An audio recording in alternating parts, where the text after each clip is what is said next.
আন্দোলন প্রশ্নবিদ্ধ করতে কিছু দুষ্কৃতকারী গণমাধ্যম কর্মীদের উপর হামলা করেছে জানিয়ে বিবৃতি দিয়েছে বৈষম্য বিরোধী ছাত্র আন্দোলন। প্রিয় নম্বর সেট করে বিকাশে সেন্ড মানি করুন ফ্রি।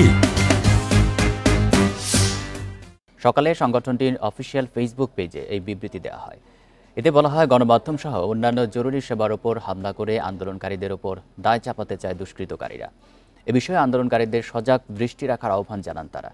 গণমাধ্যম কর্মী, হাসপাতাল, ফার্মেসি, জরুরি পরিবহন সেবা, ওষুধ ও চিকিৎসা সরঞ্জাম পরিবহন, অ্যাম্বুলেন্স সেবা, ফায়ার সার্ভিস, নিত্য প্রয়োজনীয় দ্রব্য পরিবহন, জরুরি ইন্টারনেট সেবা, ত্রাণ সহায়তা এবং এসব খাতের কর্মীদের পরিবহন সেবা চালু থাকবে।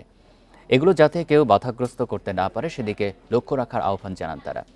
শনিবার কেন্দ্রীয় শহীদ মিনারে সংবাদ সংগ্রহ করতে গিয়ে হামলার শিকার হন ইন্ডিপেন্ডেন্ট টিভির প্রতিবেদক নূরে আলম ও ক্যামেরা পার্সন খালেদ ফেরদৌস চন্দন। আজ সকালে এ বিষয়ে বিবৃতি দেয় বৈষম্য বিরোধী ছাত্র আন্দোলন।